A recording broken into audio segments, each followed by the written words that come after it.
Hello dear students, welcome to the online class of Target Defence Academy बेटा। और सब लोगों को गुड मॉर्निंग है। और आज तारीख है 1 मई, और 1 मई की टॉप करंट अफेयर्स मैं आपके सामने लेके आ गया हूँ बेटा। 1 मई को हर साल हम क्या मनाते हैं? International labour day. इसे मे डे के नाम से भी जाना जाता है, तो इसे याद रखिएगा।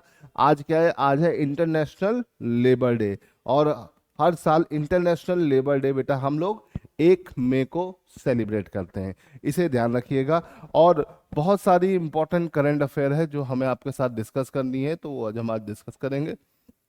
तो 1 मई को बेटा हम क्या बनाते हैं? International labour day. International labour day का जो स्टार्टिंग है वो 1889 में हुई थी, इसे याद रखिएगा। और बहुत सारी चीजें हैं जो आज हम डिस्कस करेंगे आपके साथ। ठीक है, आगे बढ़ने से पहले बेटा मैं आपको बता दूं कि भैया रिजल्ट आ चुके हैं, और जिन जिन बच्चों को एसएसबी की तैयारी करनी है तो वो हमारे ऑफलाइन बैचेस से जुड़ सकते हैं, जो 12 मई से स्टार्ट हो रहे हैं। बहुत ही लिमिटेड सीट है, तो जिन भी बच्चों को रजिस्टर करना है नीचे दिए हुए नंबर पर आप रजिस्टर कर सकते हैं। नंबर है 8953532115। इस नंबर पर कॉल करके आप अपनी सीट बुक कर सकते हो। मेरा नंबर याद रखिएगा, नंबर मत भूलिएगा। नंबर क्या है? 8953532115। ठीक है, इस नंबर पे बेटा आप कॉल करके क्या कर सकते हो? अपनी एसएसबी के लिए सीट बुक कर सकते हो। जिन जिन बच्चों का रिटर्न निकल गया है वो अपनी एसएसबी की तैयारी को बेहतर करने के लिए हमसे संपर्क कर सकते हैं। चलिए यहाँ से बेटा आगे बढ़ते हैं। तो चलिए शुरू करते हैं आज के पहले क्वेश्चन से। How many person get the Padma Vibhushan award 2025? बेटा जो 26 जनवरी को पद्मा अवार्ड दिए गए थे, अब उस मतलब बताए गए थे, अब उसको डिस्ट्रीब्यूट किया किसने? प्रेसिडेंट। प्रेसिडेंट द्रौपदी मुर्मू ने इसे डिस्ट्रीब्यूट किया। तो भैया सिंपल सा क्वेश्चन है, पद्मा विभूषण अवार्ड कितने लोगों को मिला? तो भैया ये पद्मा विभूषण अवार्ड जो होता है, देखो पद्मा अवार्ड 3 कैटेगरी में होते हैं। पद्मश्री सबसे नीचे होता है, पद्म भूषण उससे ऊपर होता है, पद्म विभूषण सबसे ऊपर होता है, और सबसे बड़ा सिविलियन अवार्ड होता है भारत रत्न।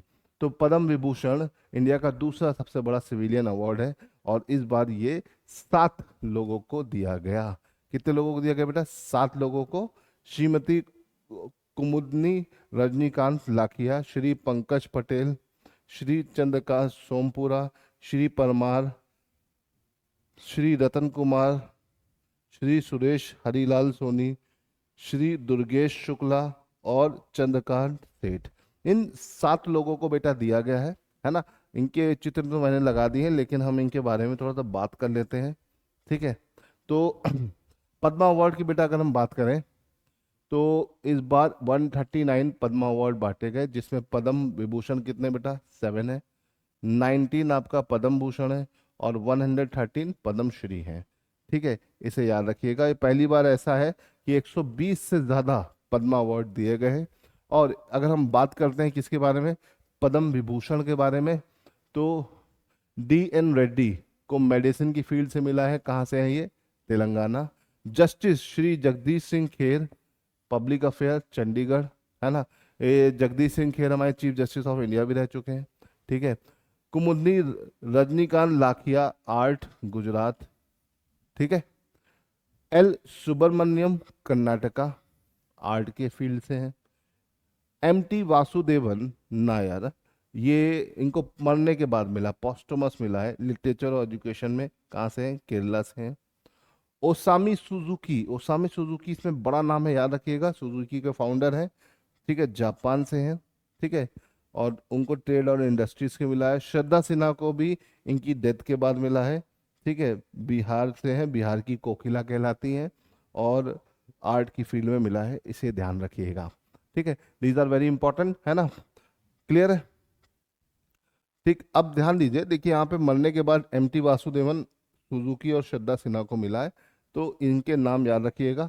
और अब देखो इस तरह से दूसरा क्वेश्चन यहाँ पे पुट हो सकता है, which of the following not get the Padma Vibhushan award posthumously? है ना, इनको किसको मरणोपरांत नहीं दिया गया है? तो भैया इनको तो दिया गया है, इनको भी दिया गया है, इनको भी दिया गया है। D N रेड्डी तो जिंदा है, तो यही आंसर हो जाएंगे। तो क्वेश्चन नंबर 2 जो है वो भी पद्मा अवार्ड से रिलेटेड है, इसे ध्यान रखिएगा। क्योंकि बेटा इससे क्वेश्चन बन सकते हैं, तो आपको ध्यान रखना पड़ेगा। ठीक है, पद्मा अवार्ड काफी इंपॉर्टेंट है आपके पेपर के पॉइंट ऑफ व्यू से। चलिए देखिए, अब पद्म भूषण हमने बात किया 19 लोगों को मिला, तो कौन कौन है उनको एक बार बेटा देख लेते हैं। ठीक है, श्री ए सूर्य प्रकाश, लिटरेचर, कर्नाटका। ठीक है, अनंत नाग, आर्ट, कर्नाटका। श्री विवेक देवराय, मरने के बाद मिला है इनको, दिल्ली से है। जतिन गोस्वामी, आर्ट की फील्ड से, असम से है। जेसी पेरीपुरम, मेडिसिन से, केरला। पेरीअपुरम, पेरीअपुरम है ना। कैलाश नाथ दीक्षित जो है बेटा, ये दिल्ली से है, आर्कियोलॉजी से रिलेट करते हैं। मनोहर जोशी को मरने के बाद मिला है, महाराष्ट्र से। ठीक है, एन के चेट्टी, ट्रेड और इंडस्ट्रीज से, तमिलनाडु, है ना। एन बालाकृष्णन, आर्ट की फील्ड से, आंध्र प्रदेश। ठीक है, अब देखो इंपॉर्टेंट वाला आता है P R Sreejesh. P R Sreejesh sport के से रिलेटेड है, केरला से। ठीक है, अब मुझे बताइए पी आर श्रीजेश कौन सा स्पोर्ट खेलते थे, कमेंट में बेटा बताओ, है ना। और फिर श्री पंकज पटेल, श्री पंकज उदास। ठीक है, पंकज उदास को मिल गया बेटा, बहुत बड़े गजल सिंगर थे। ठीक है, और फिर श्री राम बहादुर राय, लिटरेचर, उत्तर प्रदेश। तो उत्तर प्रदेश के भी एक बंदे को मिल गया है, राम बहादुर राय को। ठीक है, तो इसे ध्यान रखिएगा। ठीक, तो ये तो हो गए आपके किसके, पद्म भूषण विभूषण हम देख चुके थे। ठीक है, अब हम आगे बढ़ते हैं बेटा पद्म श्री की तरफ। ठीक है, पद्म श्री में बेटा हमें बहुत सारे याद अवार्ड्स हैं, इतने हैं कहाँ से आप याद रख पाएंगे, है ना। तो आपको सारे नहीं याद रखने, है ना। ये लिस्ट तो मैंने यहाँ पे दे दी है, लेकिन आपको ये सारे बेटा याद नहीं रखने। हमें सिर्फ फोकस करना है स्पोर्ट्स के ऊपर और साइंस और इंजीनियरिंग के, है ना। जैसे Vinod Dham, science and engineering के हो गया। ठीक है, Ajay V Bhatt, science and engineering के हो गए। ठीक है, तो ये बेटा आपको थोड़ा सा ध्यान रखना पड़ेगा। ठीक, फिर अगर हम बात करें Ashutosh Sharma, science and engineering. ठीक है, फिर आगे बढ़ते हैं बेटा, तो साइंस और इंजीनियरिंग वाले हमारे पास एक और आगे कौन से, चेतन ई, है ना। और आपके स्पोर्ट्स वाले, स्पोर्ट वाले आ गए ये श्री हरविंदर सिंह, याद रखिएगा, इंपॉर्टेंट है। कहाँ से है, हरियाणा से। ठीक, फिर यहाँ से आगे बढ़ते हैं, तो I am Vijayan, sorry, okay. ठीक है, यहाँ पे आ गया आपका आई एम विजयन स्पोर्ट्स। ठीक है, फिर हम बात करते हैं बेटा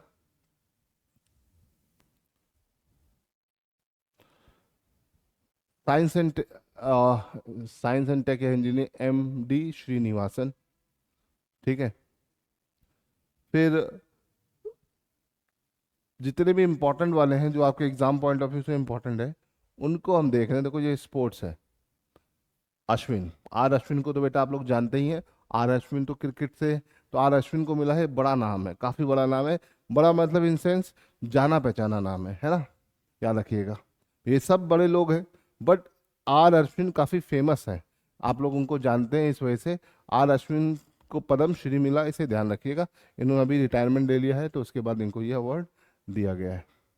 ठीक है, और स्पोर्ट्स से है आपका सत्यपाल सिंह। ठीक है, यूपी। तो ये बेटा आपको थोड़े से याद रखने पड़ेंगे। ठीक है, और कुवैत के और यूएसए से दो लोगों को मिला है। ठीक है, श्री सेतु रमन को साइंस और इंजीनियरिंग में मिला है, और श्रीमती शेख शिखा अली अल जब्बार अल सबा, इनको मेडिसिन के लिए मिला है कुवैत से। तो ये याद रखिएगा, इन सब को बेटा आपको थोड़ा थोड़ा ध्यान रखना है। ठीक है, वैसे सबसे इंपॉर्टेंट तो पद्म विभूषण ही होते हैं। ठीक है, लेकिन स्पोर्ट्स या फेमस पर्सनालिटीज किनको मिला है, वो आपको थोड़ा सा ध्यान रखना पड़ेगा। ठीक है, चलो बाग, ये तो हमारा पूरा अभी यहाँ पर भी आपके बहुत सारे नाम हैं। ठीक है, तो आप इन सारे नाम्स को देख सकते हो, इसमें स्पोर्ट्स कोई नहीं है। ठीक है, स्पोर्ट्स वाले जितने भी इंपॉर्टेंट है वो मैंने आपको बता दिया। चलिए आगे बढ़ते हैं अपने अगले क्वेश्चन की तरफ बेटा। क्वेश्चन नंबर 3, इनोवेशन कॉन्क्लेव युग्म हेल्ड इन। युग्म जो एक कॉन्क्लेव है, ये जो है वो कहाँ पर हुआ? युग्म क्यों है बेटा? यूथ के लिए है। यूथ को एक सही डायरेक्शन, एक सही स्किल और सही दिशा में ले जाने के लिए ये एक इनोवेशन कॉन्क्लेव हुआ युग्म। ठीक है, इसको प्राइम मिनिस्टर मोदी जी ने संबोधित किया था और बोला कि हमारे देश का जो युवा है उसके लिए हमने क्या क्या कर रहे हैं और उसको आगे बढ़ना चाहिए। तो ये कहाँ पर हुआ? ये युग्म का सेलिब्रेट हुआ या ऑर्गेनाइज हुआ? कहाँ पे ऑर्गेनाइज हुआ बेटा? न्यू दिल्ली में हुआ, नई दिल्ली में हुआ। इसे ध्यान रखिएगा। ठीक है। अभी देखो नेपाल काफी विवादों में चल रहा है ना। नेपाल में बहुत सारे कई सारी चीजें चल रही हैं। तो नेपाल से हमारा क्वेश्चन बन सकता है, नेपाल भारत के कितने राज्यों के साथ अपनी सीमा बनाता है? ठीक है, तो Nepal share is boundary with how many states of India? 4, 5, 6, 7। तो बेटा इसका आंसर हो जाएगा 5। ठीक है, 5 में क्या होगा? 5 में आपके 5 राज्य हैं, UK, UP, Bihar, West Bengal and Sikkim. ये सब किसके साथ बाउंड्री बनाते हैं बेटा? ये सब नेपाल के साथ बाउंड्री बनाते हैं, देख सकते हैं आप, यहाँ पे बने भी हुए हैं। ठीक है, तो इसे ध्यान रखिएगा, बहुत इंपॉर्टेंट है। और क्योंकि नेपाल आजकल बड़ा चर्चा में है, तो इसे याद रखिएगा। नेपाल का कैपिटल क्या है? काठमांडू। ठीक, दुनिया की सबसे हाईएस्ट पीक भी नेपाल में बेटा कहाँ पर है? नेपाल में माउंट एवरेस्ट। ठीक है, the name of the boundary between USA and Canada. ठीक है, कल हमने जल्दी जल्दी में थोड़ा सा एक चीज़ गड़बड़ कर ली थी जब मैं आपको बताता सू कैनाल के बारे में। सू कैनाल के बारे में मैंने आपको बताया था, मैंने वहाँ पे बोल दिया था 44th पैरेलल लाइन। एक्चुअली में सू कैनाल 49 पैरेलल लाइन पर है, जो कि यूएस और कनाडा की बाउंड्री को डिफाइन करता है ना बेटा। तो कल जल्दी जल्दी में थोड़ा सा स्लिप कर गया था, 44 बोल दिया था मैंने। ये 44 कुछ नहीं है, 44 कुछ नहीं है, 49 पैरेलल लाइन है जो यूएस और कनाडा की बाउंड्री बनाते हैं। और इसी पे ही आपका बहुत सारे फ्रेश वाटर लेक्स हैं, ग्रेट लेक्स हैं। ठीक है, तो 49 पैरेलल लाइन याद रखिएगा। ठीक, अब बात करते हैं बेटा ये 38 पैरेलल लाइन। ठीक है, 38 पैरेलल लाइन की अगर हम बात करें तो ये कोरिया में है ना। कौन से कोरिया के बीच में है? नॉर्थ और साउथ कोरिया के बीच में। ठीक है, अगर हम बात करते हैं 20th पैरेलल लाइन, तो ये वियतनाम में है। कौन से वियतनाम? नॉर्थ और साउथ वियतनाम के बीच में 20th पैरेलल लाइन है। ठीक है, 17th पैरेलल लाइन की अगर हम बात करें तो बेटा ये सूडान और लीबिया के बीच में है। ठीक है, तो इसे ध्यान रखिएगा, ये कुछ इंपॉर्टेंट पैरेलल लाइंस के फॉर्म में बाउंड्रीज हैं। ठीक है, और मैं आपको बता दूं कल के जो करंट अफेयर था मैंने उसमें बोला था, जब मैं सू कैनाल पढ़ा रहा था तो वहां पे मैंने बोल दिया था 44th पैरेलल लाइन। तो 44th नहीं है बेटा, वो 49th है ना। 44th कुछ नहीं होता, थोड़ा सा दिमाग से स्लिप कर गया था तो वो चीज़ गलत आ गई थी। मैंने कहा आपको तुरंत सही करवा दें, वरना आप तो गलत भी याद कर लोगे तो दिक्कत हो जाएगी। सिलाला हाइड्रो इलेक्ट्रिक प्रोजेक्ट काफी चर्चा में चल रहा है भैया। सिलाला हाइड्रो इलेक्ट्रिक प्रोजेक्ट, तो भैया ये किस राज्य में है? कर्नाटक, तमिलनाडु, आंध्र प्रदेश की उड़ीसा। तो सिलाला आपकी एक रिवर है जो कि बेटा कहाँ पर है? तमिलनाडु में। और काफी चर्चा का विषय बना हुआ है ये प्रोजेक्ट, क्योंकि यहाँ पर ये हाइड्रो इलेक्ट्रिक प्रोजेक्ट कुछ बवाल क्रिएट कर रहा है। तो इसको काफी चर्चा में चल रहा है, तो इस वजह से इससे क्वेश्चन बन सकता है। ठीक है, चलिए यहाँ से आगे बढ़ते हैं। Shaji N Karun passes away recently, he is from which field? तो भैया ये जो थे एक बहुत बड़े फिल्म मेकर थे, इनको ध्यान रखिएगा। ठीक है, 1952 से 2025 के बीच में इनका पूरा जीवन रहा, काफ़ी लंबे टाइम तक ये जिए। और अब इनकी डेथ के बाद इनसे क्वेश्चन बन सकता है और बिचुरीज से, तो इसे थोड़ा सा ध्यान रखिएगा। चलिए फिर आते हैं fact, highest peak of Africa. Africa की बेटा हाईएस्ट पीक है माउंट किलीमंजारो। ठीक है, याद रखिएगा। ठीक है, माउंट अकांकागुआ तो साउथ अमेरिका की हाईएस्ट पीक है बेटा। कहाँ की हाईएस्ट पीक है? साउथ अमेरिका की। विंसिप मैसिव जो है आपकी अंटार्कटिका की हाईएस्ट पीक है। कहाँ की बेटा? अंटार्कटिका की, याद रखिएगा। अंटार्कटिका की ये हाईएस्ट पीक है। ठीक है, ठीक, इसे ध्यान रखिएगा। माउंट वेंसिव या वेंसिव मैसिव के नाम से मशहूर है। तो हर जगह की हाईएस्ट पीक बेटा आपको पता होनी चाहिए।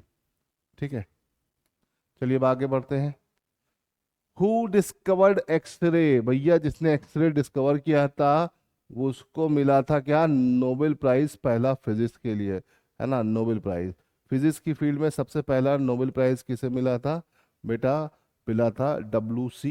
रोटजन को। The first person to get the Nobel prize in the field of physics is W.C. Roentgen for the discovery of X ray. याद रखिएगा, ठीक है। तो सबसे पहला नोबेल प्राइज इन्हीं को मिला था। याद रखिएगा, मैडम क्यूरी को का नाम क्यों आता है, क्योंकि ये एक लौती ऐसी महिला है या एक लौते स्टार्टिंग के लोगों में से थी जिनको दो नोबेल प्राइज मिला था, फिजिक्स और केमिस्ट्री दोनों के लिए। तो इसे थोड़ा सा ध्यान रखिएगा, ये सारे पॉइंट बेटा बहुत ही इंपॉर्टेंट है, ठीक है। हाँ भाई, डेंगू। डेंगू एक खतरनाक बीमारी है जो मच्छर के काटने से होती है। कौन सा मच्छर होता है भाई, एंडीज, एंडीज, एंडीज मच्छर होता है, इसे याद रखिएगा। एंडीज मच्छर होता है, इसके काटने से आपको कई सारे बीमारियों से, चिकनगुनिया, येलो फीवर, है ना, डेंगू और बहुत सारी बीमारियां होती है, ठीक है। तो जो ये मच्छर काटता है तो डेंगू फैलता है, और डेंगू किससे होता है, वायरस से, बुखार आता है। इसमें क्या होता है, आपकी बॉडी में मसल्स और ब्लड इन्फेक्टेड होते हैं, हाथ पैर में बहुत दर्द होती है। तो इस बीमारी को हम क्या बोलते हैं, डेंगू। आपकी बॉडी में प्लेटलेट्स बहुत तेजी से कम होती हैं और गिरती चली जाती है ना। तो डेंगू किससे फैलता है बेटा, वायरस बॉर्न डिजीज है, इसे ध्यान रखिएगा, ठीक है। में कुछ नए क्वेश्चंस और नए करंट अफेयर्स के साथ, टिल देन गुड बाय, जय हिंद।